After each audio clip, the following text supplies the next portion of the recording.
Okay, guys, apologize for the mess here, but wanted to show you what I'm doing here as an upgrade on one of these Highboys. So this, what you're looking at here, is a Dana 70 rear end out of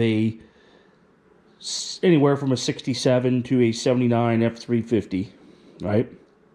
And what I'm doing is, of course, I want to run dual wheels. And I wanted the heavier rear because the 70 has a bigger tube, right, than the 60 that came OEM on this Highboy. But I have it ripped down to the spindles, even have ripped the backing plates off. And why that is I've bought a disc brake conversion kit for the rear. So the front of this truck, I think I've shown you in videos before, but in the front of this truck, this Highboy, 75 Highboy, I'm running a Dana 44 from a 78, 79 F250. So it has disc brakes up front, okay? OEM Ford parts, disc brakes up front. All right, so I want disc all the way around, okay? So just here's an example, you know, the backing plate that I pulled off and all the brake hardware, right? I just left the brake hardware on there. I just took the 4 bolts off the backing plate right here, right? And have it down to the spindle.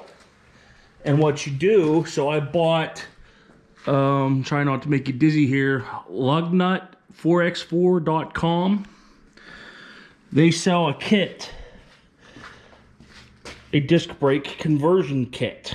And I can put a link on the video so you guys can go check it out if you're interested in doing a Dana 70 and also converting it to disc brakes, okay?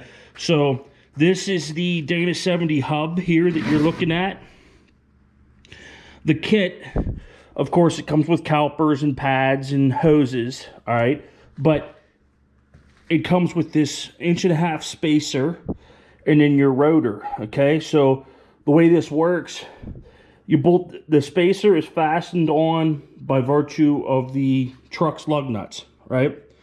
And then on the back of the spacer, I'll show you guys here.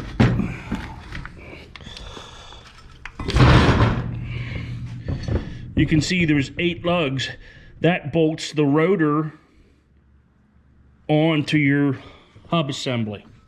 And the reason it's spaced, right, is the rotor is a lot thinner than the drum, you know, so the guy figured out the spacing needed, and that puts the rotor, you know, toward the leaf spring, if you will, okay? And then what I'll do, I'm gonna knock these races out, put new races. I got new bearings. Of course, they're on order because nobody has them on stock anymore. A few years ago, you could still get everything in stock, but it seems like you got to order everything now. So anyhow, that's on its way, and I'll put these back on, and then the rear I will put back under the truck,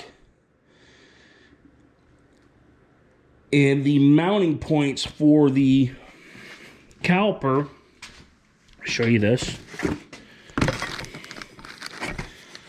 Okay, they actually go over the tube. Now, I guess you could try to freehand these with the rear end out. You'd never get them in the right spot, and you never get them true. So what I'm going to do is get the rear end back under the truck, bleed the brake system, put the caliper, bolt this to the caliper, and put the caliper onto the rotor, and have a friend stand on the brake pedal.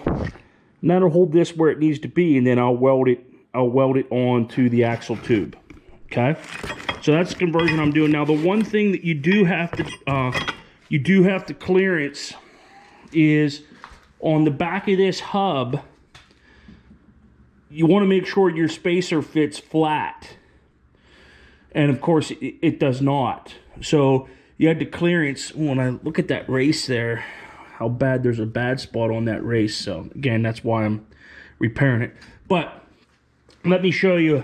I have another hub over here, and I'll show you what you have to clearance. I apologize for the, I have shit everywhere. But, so, this hub, unfortunately, I had to order or source a different one, because this hub was bad on the rear end that I took off. And what I mean by it was bad, look how oblong these holes were. They actually had the studs brazed to the back of the drum. And so when I knocked everything apart, I discovered that. Well, when I bought this rear end, you know, everything was put together. You couldn't tell that those lugs were oblonged because they had brazed them. Anyhow, old farm truck, that's what you get. But you can see how screwed up these holes are. So I don't want to use this hub. But I did go ahead and I clearanced it just so you can see what you have to do in order to get this to fit down on there flush, okay? Or flat, if you will, right? So these lugs here, that's toward the leaf spring, right? And this is what is used to bolt the rotor on. These, you just knock your studs down through, just like you did with the drum, okay? So a very nice setup. I really like this setup, this kit from Lug Nuts. But what I did here, I don't have a before picture, unfortunately. I'll show you one whenever the new hub comes in, but I took a grinder, 4.5-inch grinder, and I cut, you know, probably an 1/8 inch. There was a tit on here that was about an 1/8 inch in depth, maybe a little more. And I cut 2 slots and basically left like two little slits of metal. And then I put a flap wheel on the grinder, 40 grit flap wheel, and I flipped this on its side, right, and just took that off, and that allows this to sit right down onto here. So, very nice setup. Lugnuts.com. You know, I'm not getting paid by them. I'm not affiliated with them in any way, but I wanted to show you this kit. If you guys are thinking of doing a Dana 70 upgrade, you know, replacing the 60 on your Highboy, you want to run duals, you know, and have disc brakes, this is how you can do it. Now, the other thing that I didn't touch upon here, I have another Highboy that I've had together for 10, 12 years, and I Dana 70'd that as well 12 years or more ago. And, you know, that's how I actually got into the Highboy trucks. So, I'm here in Appalachia, you know, we liked the Highboy because it was versatile and it was a way for us to get a heavy truck for cheap, honestly. So, you know, some guys are collecting these as like collector items, $30,000 items.